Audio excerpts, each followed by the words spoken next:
depuis le verset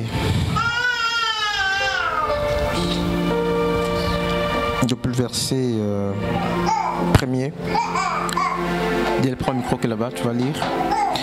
Matthieu 13, le verset premier jusqu'au verset 8, 9. Matthieu 13, du premier verset jusqu'au verset 9. Il y a eu la parole de Dieu dans Matthieu 13 à partir du premier verset. Ce jour-là, Jésus, ayant quitté la maison, était assis au bord de la mer. Et dès que grandes foules se rassemblèrent auprès de lui, si bien qu'il monta dans un bateau et s'assit, et toute la foule se tournèrent sur la plage. Alors il leur exposa beaucoup de choses par des exemples en disant: voici qu'un semeur est sorti pour s'aimer.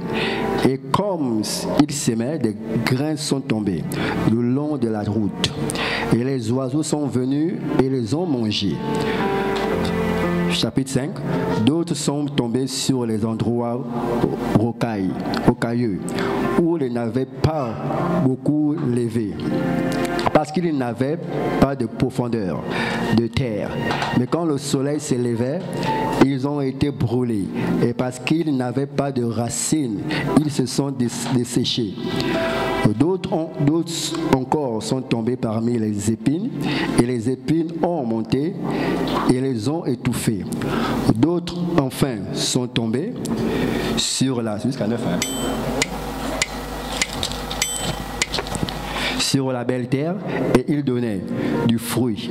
Celui-ci 100 fois, autant celui-là 60, d'autres 30, que celui qui a des oreilles écoute.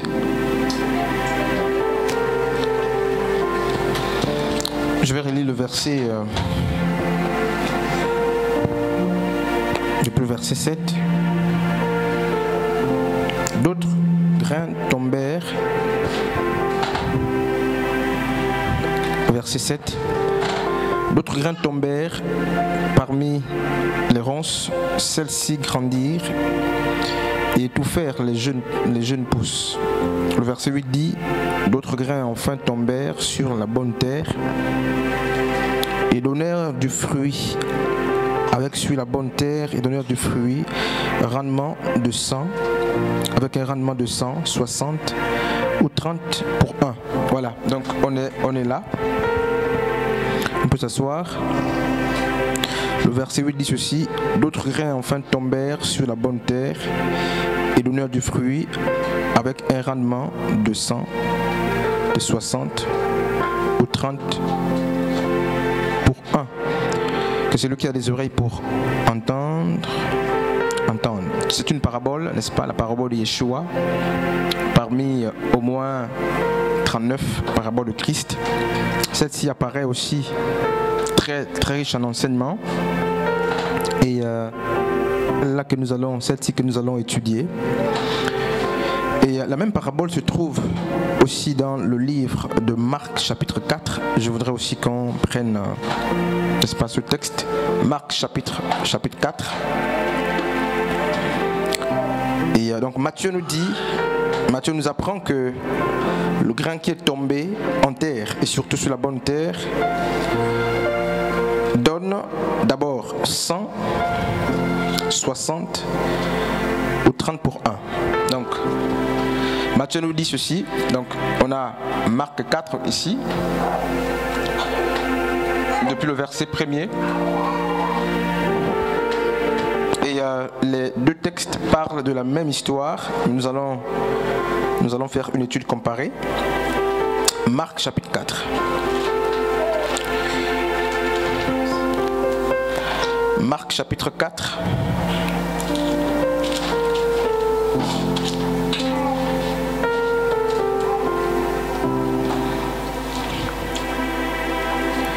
Depuis le verset 1er, je vais lire. C'est la même parabole. Jésus commença de nouveau à enseigner au bord du lac. Autour de lui, la foule s'assembla si nombreuse qu'il dut monter dans un bateau il s'y assit. Le bateau était sur le lac et tous les gens tournés vers le lac se tenaient sur le rivage. Il leur enseignait beaucoup de choses sous forme de paraboles. Voici ce qu'il leur disait. Écoutez, un semeur sortit pour s'aimer. Or, comme il répandait sa sémence, les grains tombèrent au bord du chemin, les oiseaux vinrent et les mangèrent. D'autres tombèrent sur un sol rocailleux et, ne trouvant qu'une mince couche de terre, ils levèrent rapidement parce que la terre sur laquelle ils étaient tombés n'était pas profonde. Mais quand le soleil monta dans le ciel, les petites plantes furent vite brûlées et comme ils n'avaient pas vraiment pris racine, ils séchèrent. Le verset 7 dit ceci: d'autres grains tombèrent parmi les ronces. Celles-ci grandirent et étouffèrent les jeunes pousses, si bien qu'elles ne produisirent pas de fruits. Le verset 8 dit ceci: d'autres encore tombèrent dans la bonne terre et donnèrent des épis, qui poussèrent et se développèrent jusqu'à maturité, produisant, voilà, nous sommes là, 30 grains, donc produisant l'un 30 grains, un autre 60 et un autre 100. C'est donc la même parabole, mais racontée par deux auteurs différents, avec justement un autre message ou une conception théologique très différente. Nous avons d'une part Matthieu qui raconte, n'est-ce pas, les faits, donc la parabole du semeur, de Christ. Et nous avons aussi Marc qui raconte la même parabole. Et nous parlons des trois niveaux majeurs, si certains peuvent ou veulent l'ajouter. Donc les trois potentiels niveaux de la maturité spirituelle, il y a plusieurs. Mais celles-ci sont, n'est-ce pas, décrites dans la parabole. Et la théologie de Marc et celle de Matthieu, à vue d'œil, elle est très différente. Et ce n'est pas fait anodin, n'est-ce pas? C'est très profond. Alors Matthieu dit que lorsque la semence est tombée sur la bonne terre, je ne fais l'économie, n'est-ce pas, de détails, la parabole est déjà expliquée par Christ lui-même. Mais je vais sortir un mystère qui se cache, n'est-ce pas, dans le verset 8 de Matthieu. Alors Matthieu nous dit que les rejetons commencent par combien, t'es dit?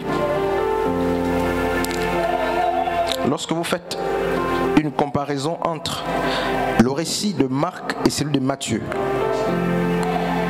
au niveau justement des rejetons, qu'est-ce que vous comparez? Qu'est-ce que vous remarquez? Matthieu et Marc racontent la même parabole, mais avec un langage inversé lorsqu'il s'agit justement de parler de rejetons. Ils vont situer, n'est-ce pas, les rejetons à trois niveaux, mais le discours est opposé. Le discours est opposé et je voudrais justement que nous-mêmes on le ressente, qu'on le constate. Alors, quel est le problème dans le récit? C'est le même récit, avec les mêmes mots, mais il y a une opposition au niveau des rejetons de la semence. Est-ce que quelqu'un voit?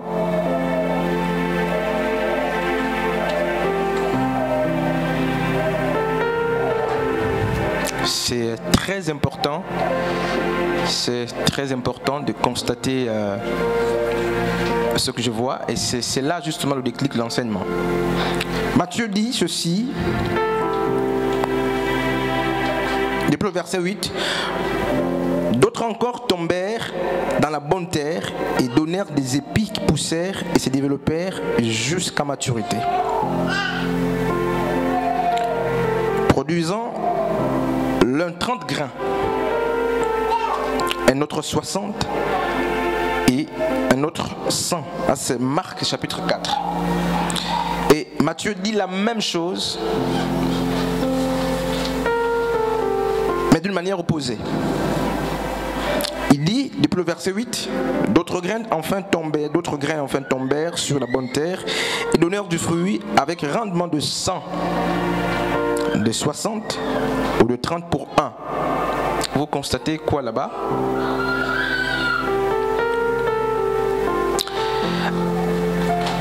Et donc, c'est le même récit comme je disais, mais la manière d'aborder les rejetons de la semence est très différente. Chacun des auteurs a une sensibilité très particulière. Et c'est quoi? Matthieu nous parle d'abord de 100 rejetons. Le verset 8, il parle de 100, de 60. Donc Matthieu nous présente ceci 100, c'est cela, 60 et 30. Alors, pour une graine, pour un. Et Marc, par contre, nous parle de 30, de 60 et de 100 pour un. Et c'est ici justement le fondement de ce qui sera dit. Nous allons, au bout de 3 séances, certainement si Dieu fait grâce, développer, n'est-ce pas, ces choses. Alors qu'est-ce qui se passe? On a l'impression que c'est un jeu. Non, c'est pas un jeu. Et lorsqu'on lit avec soin, on accorde justement assez d'importance à toutes ces choses-là. On a donc une présentation opposée. Elle est la même, mais elle est opposée. Le sens justement de Matthieu, c'est le sens entonnoir. Donc c'est l'entonnoir et renversé. Donc c'est la pyramide renversée ici. Et Marc présente les choses dans un ordre croissant. Voilà, c'est même le mot qu'il faut. Alors que Matthieu inverse l'ordre. Matthieu nous dit, non, quand le grain commence à pousser, ce grain qui est tombé sur la bonne terre, il donne d'abord 100 rejetons, 60, ensuite 100, 30. Marc dit non. Selon sa sensibilité, il a retenu 30 d'abord, 60 et 100 pour un. Et nous parlons des 3 niveaux, n'est-ce pas, de la maturité spirituelle. Et je prends appui ici, vous pourrez développer ça autrement. Et je vais juste communiquer la pensée de Dieu. Donc, le premier niveau, c'est, d'après la parabole de Christ, le premier niveau justement de la maturité, c'est le niveau 30. Et je crois que j'en ai parlé une fois, même si c'était d'une manière ramassée, avec les chantres au passage. Donc, il dit que lorsque le grain est tombé, sur la bonne terre, la conséquence est ici. Mais nous allons plus travailler avec justement Marc, parce que nous allons suivre, n'est-ce pas, l'ordre croissant. Les choses sont évolutives ici, alors qu'ici on a l'impression qu'elles sont, n'est-ce pas, régressives. Malheureusement, ce n'est pas le cas lorsqu'on parle de la maturité spirituelle. Donc le texte qui nous sert pour la parabole, c'est celui-ci, parce qu'il évolue. Et je voudrais justement qu'on lise un autre texte, je crois, dans Jean chapitre 12. Jean chapitre 12.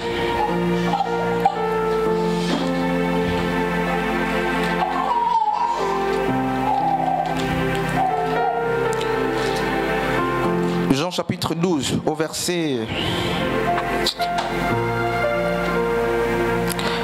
Alors le verset 24, c'est Yeshua qui parle, et il parle, n'est-ce pas, de lui. Et qu'est-ce qui se passe? Il va parler de lui en tant que graine, et voici ce qu'il va dire. Vraiment, je vous l'assure, si le grain de blé que l'on jette ou que l'on a jeté en terre ne meurt, il reste un grain unique. Je vais quand même relire cette place-là. Vraiment, je vous l'assure, si le grain de blé qu'on a jeté en terre ne meurt pas, il reste un grain unique. Alors, qu'est-ce qu'on nous apprend là? Déjà, la première partie, n'est-ce pas, de ce paragraphe, de ce verset, nous dit quoi? Il dit la multiplication. Donc, je vais effacer, je crois que on ne va pas travailler sur tout ça. Je vais effacer ça. Je crois qu'on a ça dans la Bible là-bas. Donc je disais qu'on va travailler avec Marc. Alors Jean, qu'est-ce que Jean nous dit? C'est Jean combien là? Jean 12, verset 24. Jean 12, 24. Alors Jésus-Christ, donc Jésus, c'est le grain. Il parle de lui en tant que grain. Et qu'est-ce qu'il nous apprend, n'est-ce pas, du grain? Il nous dit la multiplicité ou la multiplication du grain dépend d'une chose. Et je voudrais qu'on travaille ensemble. Il y a un facteur qui est à la base. Il y a un facteur, n'est-ce pas, à la base de toute forme de multiplication. Quelle que soit la nature du grain qu'on utilise, quelle que soit sa taille, son type, il y a une chose, il y a un facteur justement qui est le déclic de la multiplicité ou de la multiplication de ce grain-là.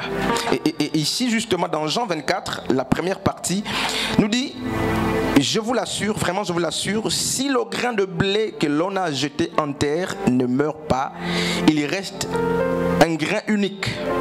Quelqu'un comprend? Donc la cause immédiate,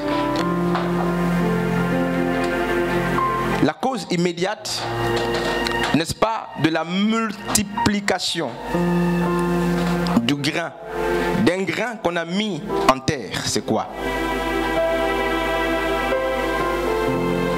Quel est donc l'élément fondamental, le premier élément, l'élément de base, qui est à l'origine de la multiplication?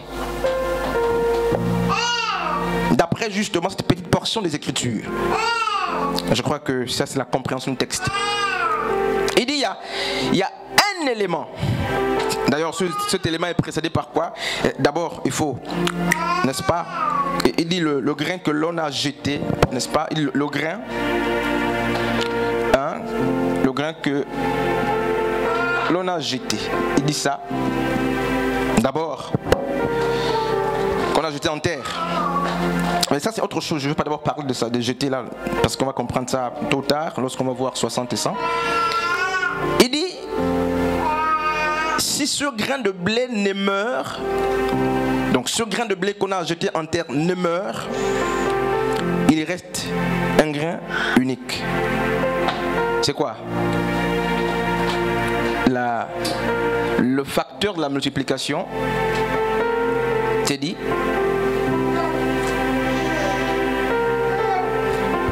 d'après ce texte-là, cette petite portion des Écritures, Saint-Tiche,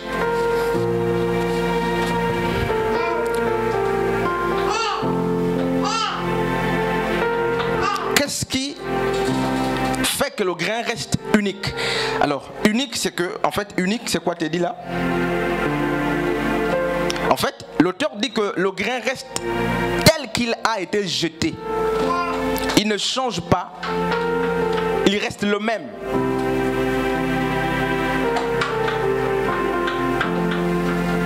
Donc c'est possible qu'on jette un grain, qu'on jette une semence et elle nous donne, enfin, elle ne donne absolument rien, elle reste unique. Donc sans changer, elle reste un. Et l'auteur dit pour que ce grain se multiplie, il y a un facteur très important. C'est quoi? Orphée.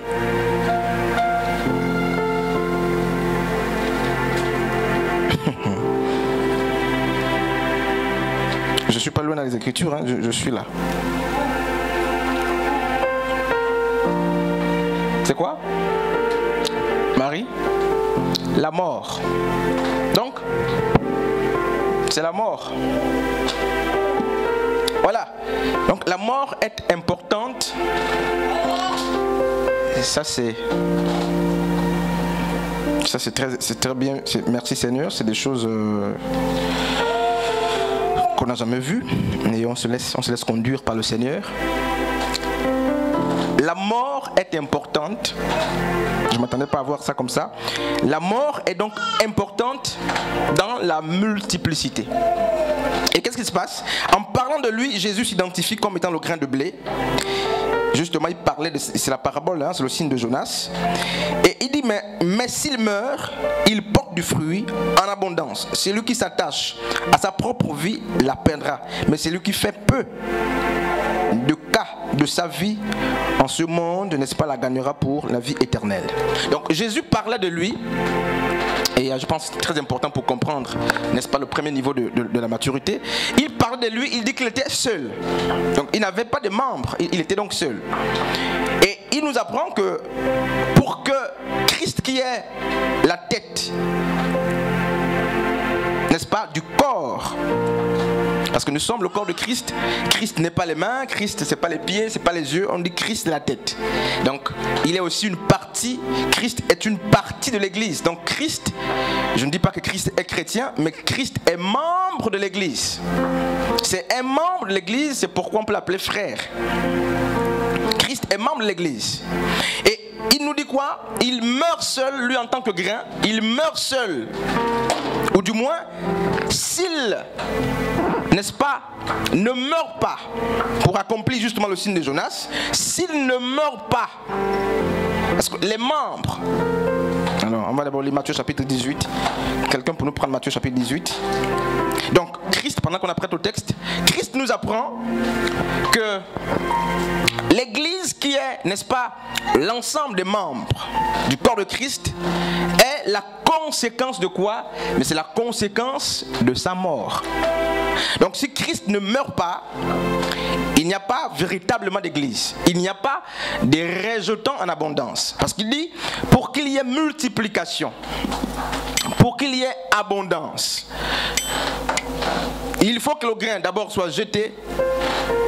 On va laisser jeter là. Jeter c'est l'abandon, c'est autre chose. On verra. Mais au-delà du fait qu'il soit jeté, même s'il est jeté sur la bonne terre, le facteur qui explique, n'est-ce pas, la croissance, qui explique la multiplication, pas la croissance, d'abord la multiplication, c'est quoi? C'est la mort. Matthieu chapitre 18, à partir du verset 15. Matthieu 18, le verset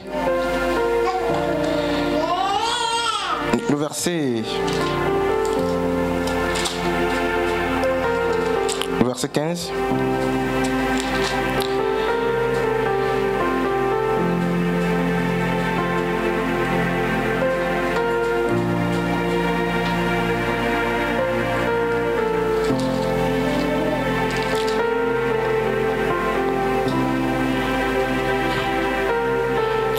On peut d'abord répartir, c'est mieux, pour suivre l'ordre. Matthieu 16 d'abord, 17 ou 15, et après on va prendre Matthieu 18. Matthieu chapitre 16, à partir du verset, on va aller très vite, à partir du verset 14. Alors je vais lire Matthieu 16, depuis le verset 14. Bon, ils répondirent, je crois que vous connaissez le contexte. Jésus-Christ interroge d'abord la foule à son sujet, donc sur son identité. Après, il va se tourner du côté des disciples. Alors, il va se rassurer si ceux qui le suivent connaissent qui il est. Il va se tourner du côté de la foule d'abord, qui s'est embrouillée. Ensuite, il vient, n'est-ce pas, chez les siens. Alors, il commence par la foule. Ils répondirent, pour les uns, c'est Jean le Baptiste. Donc, Jésus était Jean le Baptiste pour certains. Au temps de Jésus, donc on le confondait avec Jean le Baptiste. Pour d'autres, Élie. Pour d'autres encore, Jérémie ou un autre prophète. Et vous, leur demanda-t-il, qui dites-vous que je suis? Là, il va prendre justement l'opinion des siens, parce qu'il est possible de suivre Christ sans le connaître. Et c'était le cas. Alors, qu'est-ce qui se passe? Simon-Pierre lui répondit, tu es le Messie, le Fils du Dieu vivant. Jésus lui dit alors, tu es heureux Simon, fils de Jonas, car ce n'est pas toi-même. N'est-ce pas? Ce n'est pas toi-même que tu as trouvé cela. C'est mon Père céleste qui te l'a révélé. Et moi, je te déclare, tu es Pierre. Et sur cette pierre, je bâtirai mon église, contre laquelle la mort elle-même ne pourra rien. Je te donnerai les clés du royaume des cieux. Tout ce que tu interdiras sur la terre sera interdit aux yeux de Dieu, et tout ce que tu autoriseras sur la terre sera autorisé aux yeux de Dieu. Alors le mot qu'il a employé, n'est-ce pas, c'est bâtir. Le mot bâtir, c'est aussi le mot édifier. Et prendre le mot bâtir et dire que l'Église est née avec Jésus, c'est accuser les Écritures. Parce que Jésus, l'Église ne naît pas ici avec Jésus. Donc le mot bâtir qu'on a employé, c'est édifier. N'est-ce pas? C'est quoi édifier, t'es dit? Édifier, c'est quoi?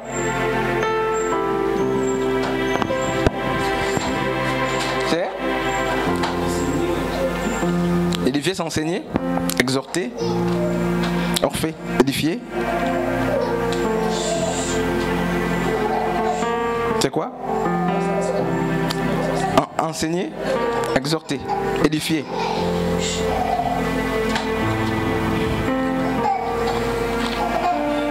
Est-ce que le peuple d'Israël était une assemblée?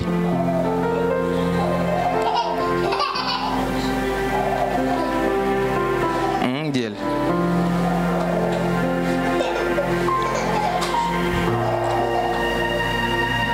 Est-ce que l'Église a commencé avec Jésus?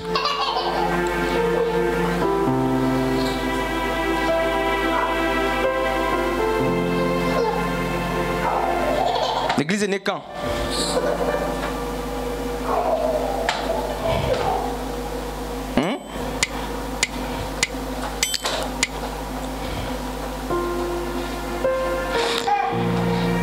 Quand est-ce que l'Église est née?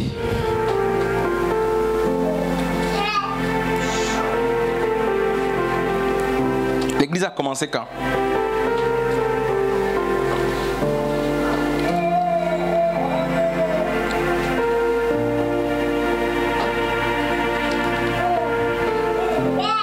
Quand?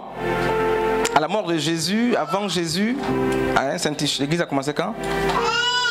À la mort de Jésus. Donc l'Église n'existait pas avant Jésus. Attention, courant là-bas. Non, l'Église ne commence pas avec Jésus-Christ. D'accord? L'Église existe avant Jésus-Christ. Et ce peuple même, n'est-ce pas, ça c'est une parenthèse, c'est pas l'objet de l'enseignement. Ce peuple même qui sort de l'Égypte pour la terre promise, c'est l'Église. C'est l'Église de Dieu.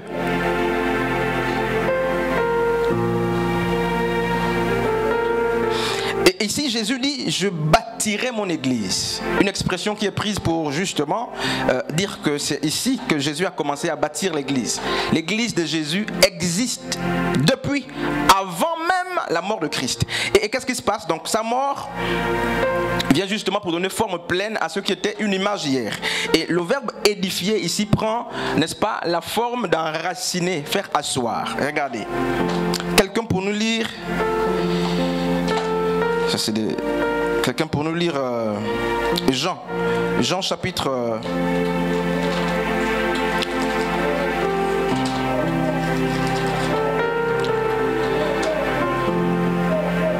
Alors, on répare dans Jean chapitre...